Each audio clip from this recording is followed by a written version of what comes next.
Let's review a couple of things. Hey, how many deals did we lose to Galpin by last month? 22. 22 deals. Do you know we have a schedule for delivery every day, a certain number, and then a certain number fall off. The amount of deals that fell off would have beaten half of the dealers in the district by the fall off. And so we need to really dig into when we have something scheduled that doesn't go out, why it doesn't go out, and what it is. But when 22 is a bunch of nothing. And the same thing with our friends over at where are those guys? Hanka. I love those guys. They're competitive. Their day is over. It's our time. It's our time. If you don't believe that, then I suggest you readjust that. How many days in a month this month? 31. You've got to use them all. And that does not mean, despite what I said on Saturday, that you have to work 7 days a week. But you have to demand that the standard is there on your day off, those of you that are in positions of leadership. And in fact, think back. I mean, Hilly, I remember when you got the job. You got the job because I put a guy in there, and you felt as a salesman, you could do a better job. And you knifed him in the back, which is the appropriate thing to do, because he could be taken out. And you said, I can do better than that. That's what we don't need somebody stabbing him in the back, but we need somebody, when we're not here on a Sunday, that says, hey boss, look what I did. I'm ready. I'm ready. Put me in, coach. I'm the guy. Not the guys that say, okay, hey, it's Sunday, it's coach thing. Sunday should be the most effective 5 or 6 hours of the week, because most people are trying to get that done, that purchase done before Monday, Tuesday, Wednesday. Anybody that was looking on Saturday, I mean, why aren't we scooping up those customers, the people that were in on Saturday that didn't buy, and going through e-leads and calling the other teammates' customers? They're not your customers, they're the store's customers. So why don't we go after those customers? I was giving Juan a couple of really aggressive ideas. If you want to dominate. And I think the more I see this guy sitting in front of me every day, Jordan, take no prisoners. And again, there's a lot of guys that talk a good game. Let's see who plays a good game. I said to Juan, you should have one guy facing this way and one guy facing that way by the front door. One guy on his team, if he wants to kick everybody else's butt, I don't care if the other team leaders like it. I don't care. We're not team guys. We hear two pieces of successful. So he's got one guy here ready to take any customer that walks in the door. That's on his team. And they're going to take anybody and everybody that walks in the door. He's got another guy that's from the 1950s. They're called the gatekeeper. The gatekeeper should sit by the front door. And when Raj's team lets somebody out, or when Mo's team lets somebody out, Juan's guy, the gatekeeper, says, hey, how are you? My name is John. Are you with Mo? He's a really good salesperson. Let's talk about your transaction. I want to make sure we do everything right. And sit him down at the desk and try and make a deal before that customer walks out. That's a gatekeeper. And all of a sudden, what's Mo going to do if we do that? He's going to get better. No, what's he going to do? He's not going to get better. What's he going to do? He's going to complain! Oh, and that's my customer! He's talking to my customer! Hey, you let him go. He's no longer your customer. You're okay if he walks out the door and walks across the street and buys a Hyundai or a Mazda or a Ford. That's cool. But if we're going to try and keep him circulating within the Paragon family, that's not cool.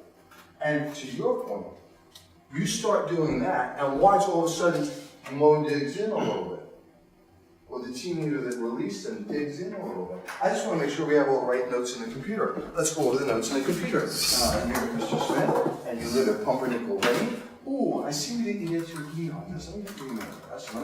And what was the first number we gave you? What was the number we'd like to have that? And what was the relevant reason? I don't see it in here.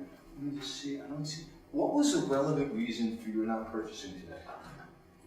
And you start seeing that stuff. If you want to be aggressive, if you want to keep the Type R car and the other car and all the other things you have in your life, if you want to keep those things, or if you want to contract and start giving up.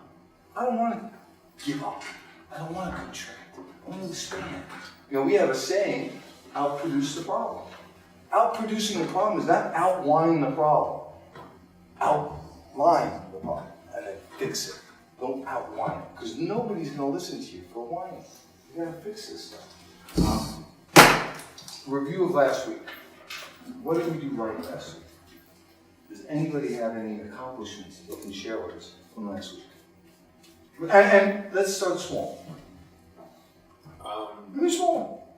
COSL announcements? COSL, talk to me about it. Oh, yeah. I saw a bunch of pictures with guys with coats on.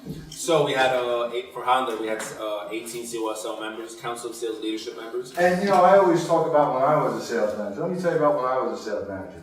We had nobody hit that. Zero. Absolutely nobody. And it is a fantastic accomplishment to what you know the truth. It is a fantastic accomplishment. In the Acura store, we had 1 or 2 people that hit it when I was running the Acura store. There wasn't. How many people do we have hit it this year?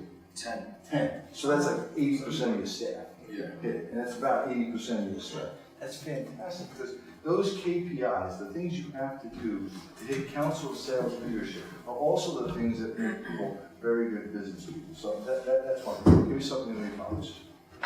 Each straight day, 30 cars. 3 straight days of 30 car plus sales. Well, I said Monday, Tuesday, Wednesday. Well, it's good to see that you're the only person in the room hitting the ball, but that's a pretty darn good thing. 30 plus. No, don't stay quiet. Don't stay quiet. The more things you do, and let everybody else know what you're doing. 30 cars 3 days in a row is pretty good. And that was actually a 40-something car Saturday, like 47 car Saturday. 42 new and 5 used out of the new car department. That's pretty good. Something else? Juan, did you do anything right this week? Did I do anything right? Yeah. Absolutely. Okay, give me something. Give me something you did that was right. Let me give you an example, right? I went to the gym 5 times. Okay? I went to the gym 5 times and I ran X amount of miles. That's an accomplishment for the week. What did you do with your team? A couple of meetings with my team. A couple, what kind of meetings? Make sure that the vision is clear on everybody's part. Whose job is the vision? Sorry? Whose job is vision? Whose job is vision? My job. As a leader, leadership is vision. Right. Hopefully you're taking the vision from me. So, because the challenge is, I've had this happen before, my vision is not aligned with your vision, then we have a problem. And one of us has to adjust that vision. Okay, one of us. And so you had a meeting, and what do you see the vision as? Pretty much trying to double the business, higher now. Okay. And doesn't that start with you? I mean, if your team is delivering 50 cars or 70 cars, and you get that team to 140, haven't you done your part in that vision? Right. And it really is that simple. Yep. You have a young man or a young woman delivering 8, 9, 10 cars, and you get them to double that business, and then double it again, double it again. You've done your part. And in doing so, you've actually given them the opportunity to double their income. What else? Accomplishments. Mr. Vaughn, anything? You starting to get some traction? Yeah. Guys, you know, Definitely picking that up. and define traction. Right now we're tracking 100 cars for this month. We finished with 83 last month. That's pretty Best special. month we've had in a while. That's excellent, yeah. We have a full team now. I have 9 guys, 1 coming on the 10th, so I'll have 10 guys now. That's great. And you know, the 100 cars gives you 80 trays, gives you 180. It really feeds the overall store. And Mike is really in need of those used cars. And it's pretty special. We switched the schedule also. We went back to 7 o'clock. When I came back in, we weren't doing that. Now we're back to the 7 a.m. schedule also. You know, leadership is kind of a funny thing. It's not about making a schedule that's good for you. It's a schedule that works for the customers. It's a schedule that works for the store. And that doesn't mean dragging your knuckles and working 15 hours a day. Certainly if you want to, but making sure that we have coverage there. And the excuse, well, nobody wants to work at 7 o'clock in the morning. Well, you've got the wrong people there. And you've got to decide, you know, I reserve the right to manage my business. And this is the time that we're going to get started. We'll get started. And you know, it's just like anything else. You get into a routine. I wouldn't mind doing 7 to 5 shift. That'd be kind of a 7 to 6. No more than if you had to. Great. Rob, anything? Talk about your end. Well, we're more proactive on all our appraisals now. I stay in contact with all appraisals in store and in the sales managers in all the stores. We're winning more trades slowly but surely, and we're winning them at a better price. Yeah, and winning is the name of the game. You know, buying the cars right and then turning them right. And I'm seeing some good things in terms of gross profit dollars coming out of the used car department. And the good thing is that we're able to generate respectable gross profit and still give the customer incredible value because we're getting quick turn. You know, it's something, the best way to provide value is to own the car right, price it right day one, and turn the car. Not to price it high day one. When we've got a fresh supply of cars, we can do that. We can work on the turn, which is what we've been having some success in. One of my guys to get top salesperson. Well, that's, I'm not looking for Academy Awards here. I'm looking for a series of little wins, and that is pretty special. Talk to me about that. I've been here for 4 years. Okay. He won it last month for January. Got it again this month for February. That's right. Who was that? Radesh. Radesh is a great guy. See what's up also? See himself, of course. That's the expectation. Gary, talk to us about your department. What's happening there? I reconfigured the roster, took off some key replacement players that. The only way you can have standards is to remove the people that are not performing. And when we keep low performers, we're saying to everybody else on the team, performance doesn't matter.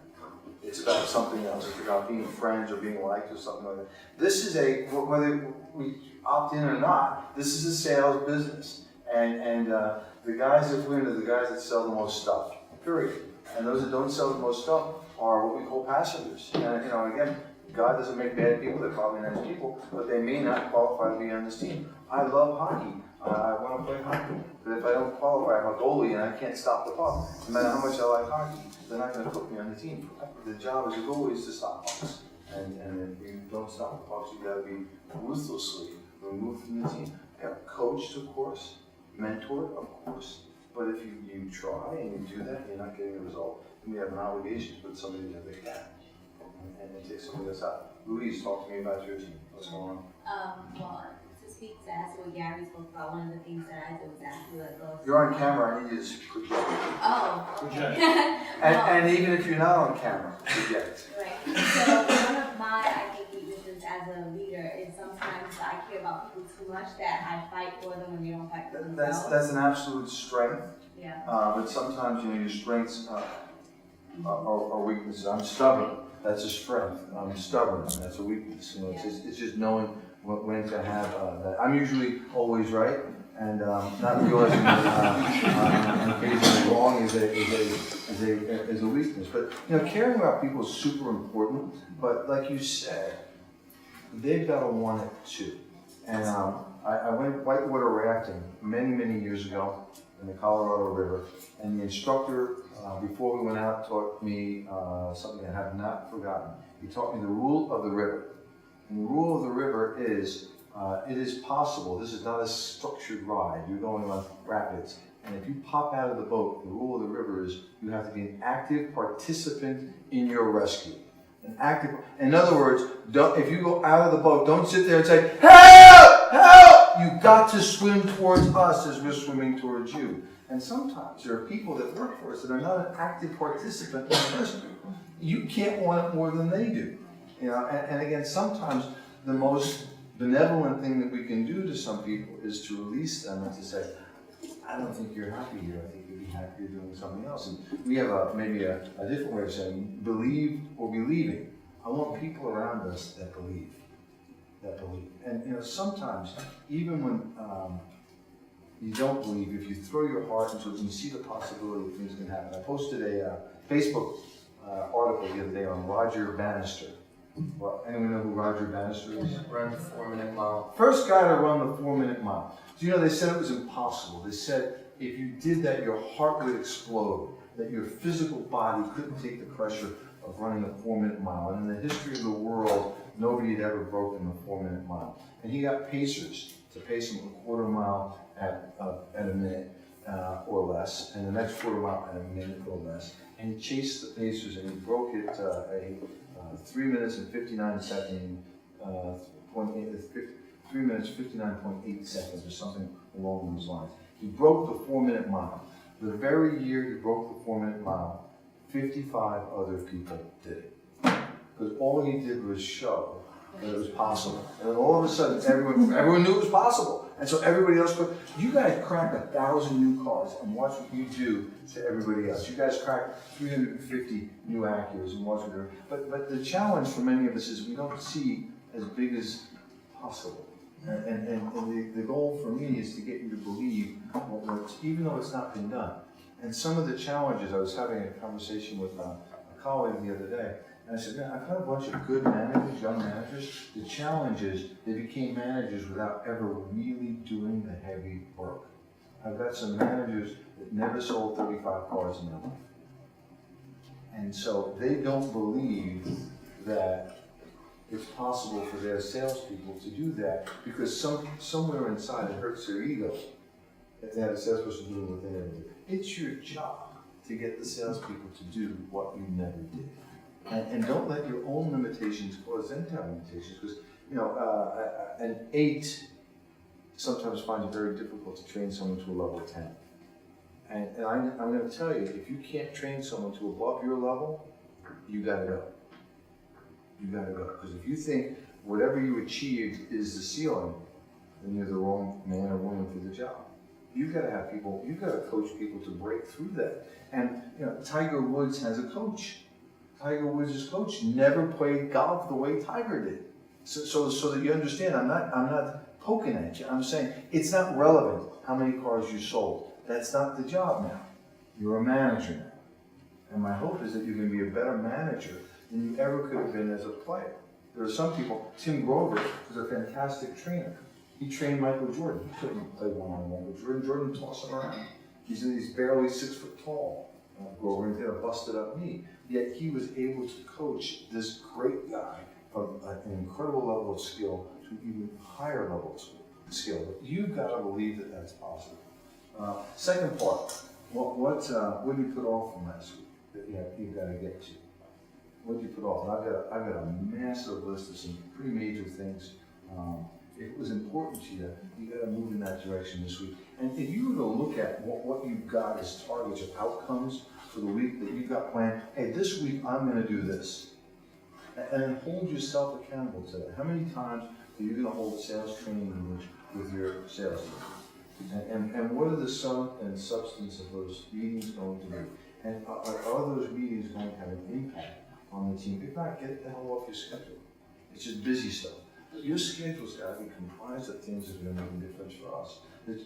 We've got some stuff starting, and I don't want to talk about it on film, but I signed that contract with that professional trainer, and that professional trainer is committed to be here 21 days every month.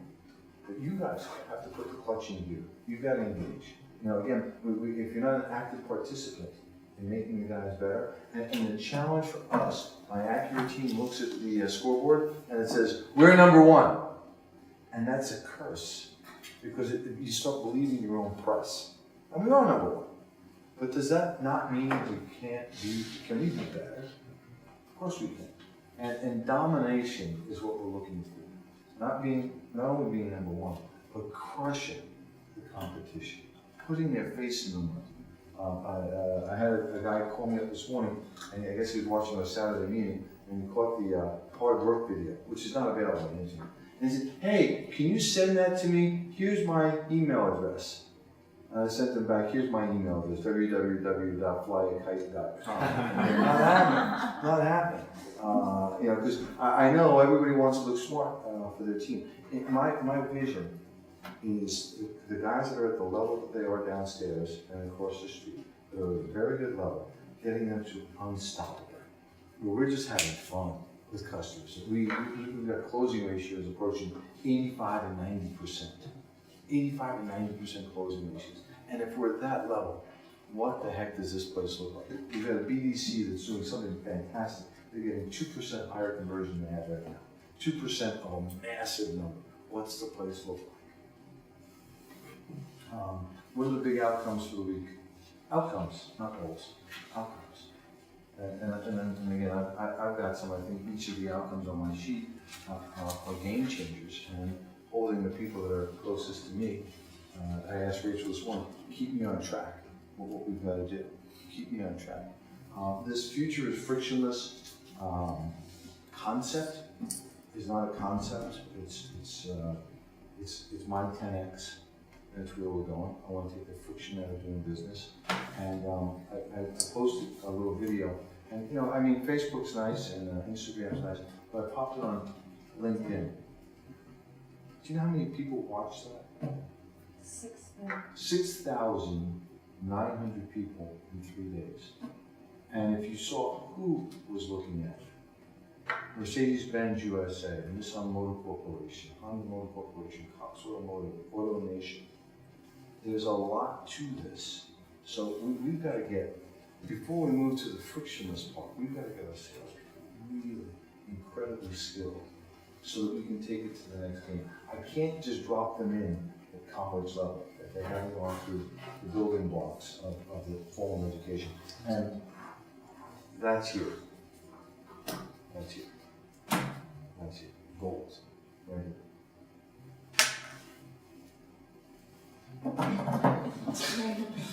So for the week, for myself, I set a goal of 21 training missions for the sales teams. 21. And that's all the sales teams, not just Ariel's guys. Ariel's guys, I'm going to push this thing through the freaking roof. Okay? I want to see 700 plus cars, new, retail. That means nobody walks. I worked a couple of deals on Saturday to get the day started. They were ugly. I overpaid for the trade.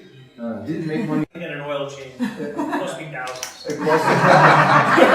Yeah, but what happened? We got it started. The salesperson did everything right. That salesperson's got to come away with a piece of bread. Or a sandwich, maybe a skinny sandwich. They're going to come away with something. Because nothing is worse than a salesperson worked the customer 3-4 times. The salesperson brought the guy back in and said, "We've got additional flex cash." The guy came back in, and we couldn't do anything with him. We couldn't do it. And inside, I still remember what that's like. And now, what do I want? Make the trade and hold your nose. But the next thing I know, there's some firecrackers going on. And then there's another salesperson saw, hey, Benstock just did something stupid here. Maybe he'll do something stupid for me. And I said, okay, no problem, let's do it. And that doesn't mean give away the farm. That's not what we're talking about, giving away the farm. Because, at the end of the day, we've got to make some money. But nothing happens until the check goes from one side of the desk to the other side of the desk. And I think that was a revelation that I learned some 30 years ago here, that the manufacturers are building cars and designing cars right now that we're going to sell in the future. And the advertising agencies are preparing the campaigns around this. And the sales teams at Honda Motor Corporation are getting ready to teach us how to sell these new products. And all of it's for nothing unless we can get the check from this side of the desk to that side of the desk. It's all built for us to get that transaction in the last 2 feet. And there's not a person in the dealership that is employed until we sell the car. And I think you guys, sometimes we have to remind ourselves that you don't need a BDC if you don't sell a car. You don't need a biller if you don't sell a car. You don't need a service department if you don't sell a car. You don't really need an HR department. You do because you can have a lot of people quitting. You're going to fill out a lot of forms and then we're out of business. But it all starts with the sale of a car and that Sharpie that a man or a woman has to say yes to a deal or no to a deal is extremely important and extremely powerful.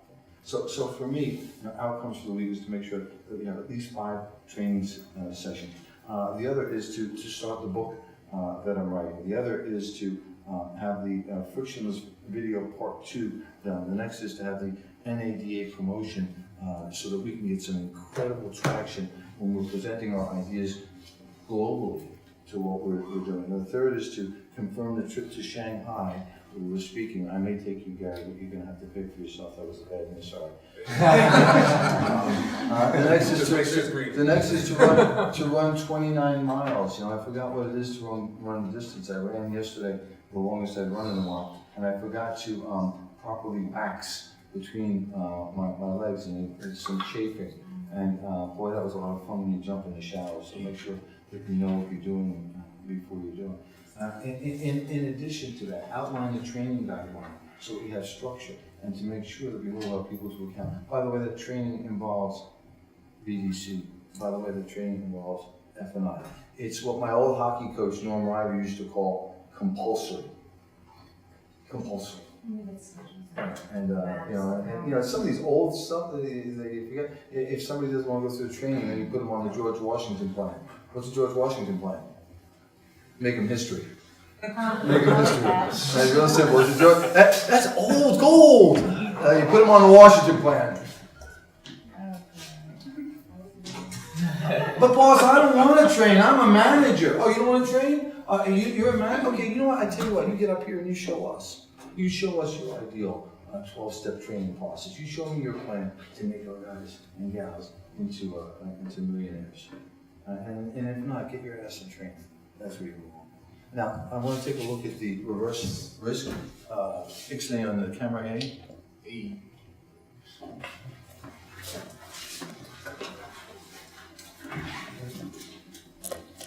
Oh, Rich, what is this? I'm not the only person in the place that doesn't know. Can you kill the lights out?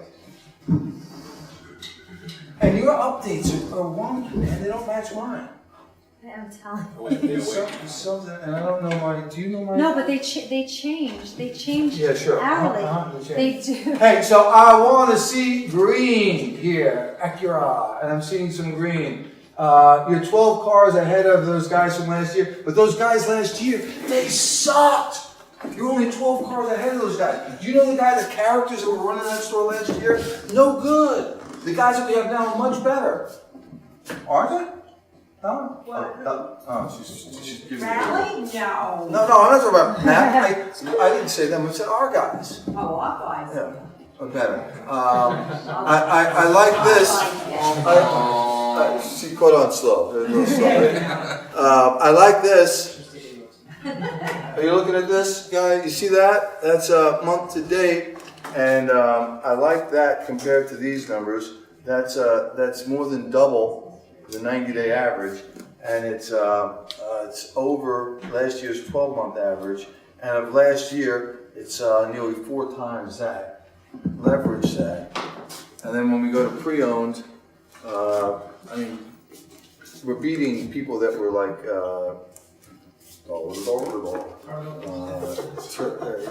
We're beating the average was 9, and it's 3 times that. So we're pacing a pretty good start to the month. And then down here, total new and pre-owned, we're double the 90-day average, which I think is pretty special, and 54,000 ahead of last year's pace. And I think a lot of that has to do with what Gary and his team are doing.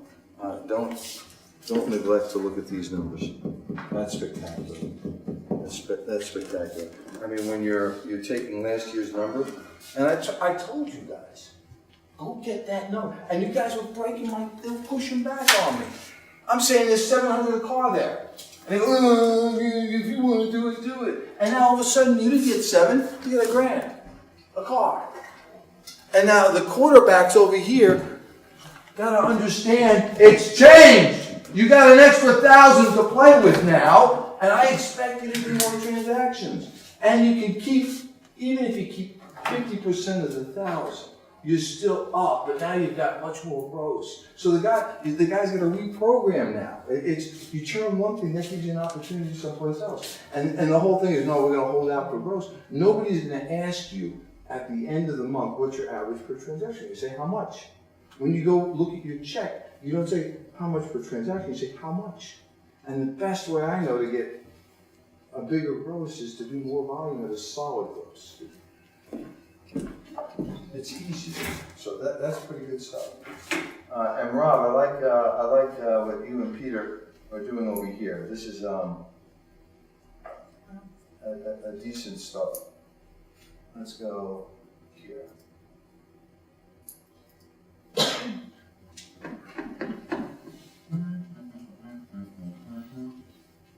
Okay, the guys last year that we had, they were spectacular, those guys. They're much better than you guys today. But look at this. You're 31 units ahead of them. And you're running here with that number, which is better than December. It's double January, and it's nearly double February. That's pretty spectacular. Hey, by the way, some other good news. Right here. Gross per transaction. Now that is impressive. And we're doing it with 2 less managers. 2 less managers. Because last year, we had 2 guys that were pretty, heavy on the payroll. that are not on the payroll. And yet this number is up, and that's really important to me. And this number's up as well. You take a look here across the board, 121. December's the only month that's got EB. We had a pretty good start to December. Better news, down here, pre-owned. Mike, this continues to grow, which is great. That's double February, triple January, double. I love double and triple. Double and triple is good. So it's starting to work. And remember, in January, everybody was having their doubts. You know, Mike was interviewing at that place in Brooklyn, and a couple of guys. He says, no, and all these guys are out looking at something else because they doubted the direction of the strategy. And it's like when you're getting healthy. I don't like what I went through yesterday running. I felt like crap. My thighs were chafing together. I mean, that's an ugly picture, I gotta tell you. Rubbing together like an amateur. After mile 4, we were not even halfway done. But it feels good once you're done. And once the stuff starts to work, all of a sudden, what does this mean to salespeople? More money, more opportunity. And when you start looking, that, double, triple, double. I like those numbers. Over here, totals. That's sweet. 30% up. Just a little up from December. Double January. Good stuff. Gary? I know. And I don't worry about you because that's not normally where you are. But I think if we can have 500 car more on the Acura side, we should probably look for that on the Honda side. And again, you've got a right to say to Gary, hey, Gary, I need to work with you. How can I help you? But no matter what, fix this. It needs to be fixed. It's not the right number. How do I know it's not the right number? I have social proof.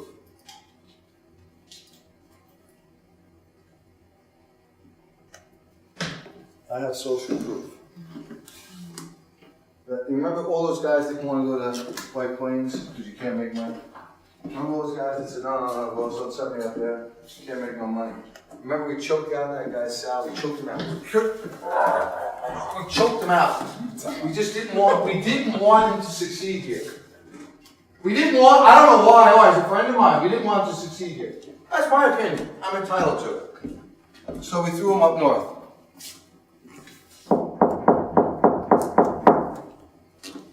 Liars can figure, figures don't lie. And what is that on used cars? That's an 8. That's an 8. Mike, you eat differently if your number's that. You live differently. You live in a bigger home. You drive a better car. And your Christmas at the end of this year is even better. You have a right to ask for that. Expect big things. You know, it's all that, what's your ask? What's your ask? What's your ask? They're I don't know if it was as great a start as we are, but they're all green. And this is over that guy, that big sales guy last year. Yeah, well, we're putting his face in the mud. And this number here is a good start for us. Better than, it's triple the imposter. Look at this. January, it's 30 times that number. It's somewhat above that. It's triple the 90-day average. It's off to a good start. Used cars, Rob, the same thing. All but last month. We're a little bit behind last month. And these numbers look real good. Get the lights. So today, guys, we need to spend a little bit of time planning. I would love to see Marat and Justin sit down and say, okay, what are we going to do this week? How are we going to break it down this week? Who's going to do what in terms of the training? You and I'll get together later on today. Gary, I'll show you the modules that we have. Also, let me figure out a plan. This room is the biggest room in the dealership. It's a room for improvement. It's the biggest room in the dealership. I want this thing to be battered and tattered from being used. And again, there's certain training we're going to do on the show floor. That's essential, but the team leaders, it's not your job to train the salespeople. It is not. It is your job to train them to train the salespeople. And it's a tough thing to let go of. One of the reasons it's tough for you to let go of that, because you're really good at it. But that's not the job. It's the task. The job is getting Mo to be really good at it, to get Juan to be really good at it, to get Adrian to be really good. And the same thing I'm asking of them, I'm asking of you. I want you to expect him to be better than you. That's the goal, is to get him. But my goal with Joy Chowdhury, rest his soul, when I was working deals with the bank, was to take that off my plate and to give it to Joy. And to get Joy to where he was better than I was at working deals with the bank. And somebody had to force me to get rid of that. I felt a sense of pride and accomplishment getting the deals approved from the bank. And sure enough, the more I felt that, the bigger the stack I got. The stack on Fridays was this big. And I literally be on the phone 2.5, 3 hours. And I felt proud of that because who did I get that from? No! Ted Besson.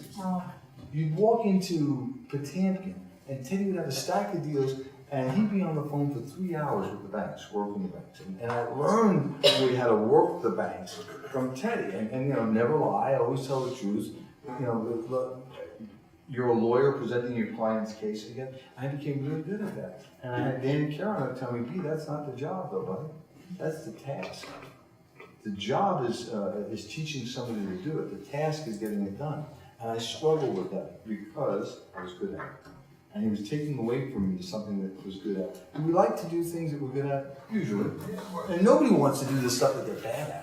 But that's always the thing. So it was to get to Joy and to sit down with Joy. And even if Joy couldn't get 1 or 2 deals done from the bank, you accomplished what you needed to. Did that prevent me from calling on those 1 or 2 deals?